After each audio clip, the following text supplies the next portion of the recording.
कहानी मैं आश्रम नहीं जाना चाहती। मेरे पति के देहांत के बाद मैं अपने इकलौते बेटे के यहाँ रहती थी। मेरी बहू का एक अलग ही रूप मुझे देखने को मिला, साथ ही बेटे का भी। दोनों के मन में क्या है मैं अच्छे से जानती हूँ।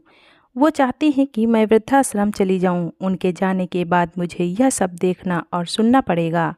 मुझे भी अंदाज़ा नहीं था, पर मैं मन मानकर अपने बेटे और बहू की बातें सुनकर भी यहाँ रहती हूँ, क्योंकि मुझे मेरे पोते और पोती दिखाई देते हैं। उनकी झलक पाकर मुझे सुकून मिलता है। मेरी बहू को कोई दिक्कत नहीं हो, इसलिए घर के बाहर रहती हूँ। बेटे ने थोड़ी मेहरबानी की है तो ऊपर टीन की चादर लगवा दी है।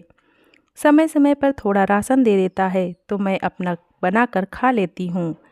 मैंने अपने बेटे को कह दिया है कि मेरी वजह से उन दोनों को कोई प्रॉब्लम नहीं होगी। बस मुझे यहीं रहने दे, इसी घर में मुझे मर जाने दे। मैं बस यही चाहती हूँ। मैं अपने आप को खुशकिस्मत समझती हूँ कि मेरे बेटे और बहू कम से कम मेरे लिए इतना तो कर रहे हैं। मेरा बेटा सुबह 9 बजे नौकरी जाता है और बच्चे भी उसी समय स्कूल जाते हैं। फिर शाम को 6 बजे मेरा बेटा वापस आता है। बच्चे 3 बजे आते हैं। उन्हें आते जाते निकलते देख मुझे बड़ा सुकून मिलता है। मेरे पति के दोस्त थे, उनकी पत्नी का भी स्वर्गवास हो गया है। उस समय पर वो हमारे घर पर आया जाया करते थे। उनसे हमारे अच्छे रिश्ते थे। उनका घर हमारे घर से थोड़ी दूरी पर था। पैरों में समस्या हो गई थी, ठीक से चल भी नहीं पाते थे। वो बड़े दिनों बाद मेरे यहाँ आए। मुझे उन्हें देखकर बड़ा अच्छा लगा। उनका हाल भी मेरी तरह ही था। बच्चे अब उनसे भी परेशान थे। आकर मेरे पास अपना दुखड़ा रोते थे और उन दिनों को याद करते थे। बुढ़ापा हम जैसों को बहुत रुलाता है। उनकी पत्नी का स्वर्गवास हो गया था और उन्हें चलने उठने में समस्या थी, इसलिए वो तो अपना खाना भी नहीं बना पाते थे।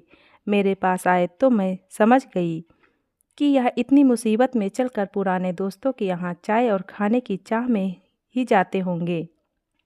उनकी भी अपनी मजबूरी थी।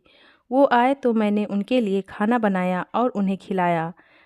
मना कर रहे थे नहीं खाना, लेकिन मुझे पता था कि उनको भूख लगी है। मेरी बहू ने मुझे और उन्हें खाना खाते देख लिया। वो कुछ भी न बोली। ऐसे ही वो यहाँ 2-3 बार आए। जब भी वो आते मैं उन्हें खाना खिलाती। फिर उनके जाने के बाद जब मेरा बेटा आया तो बहू कहती है कि तुम्हारी माँ कितनी बेशर्म है, पता नहीं किस किस को आजकल बुलाकर खाना खिला रही है। बड़ी मुश्किल से कमाया जाता है और यह लुटाने में लगी। इनका राशन बंद करो, कुछ दिन भूखी रहेगी तो अक्ल ठिकाने आएगी।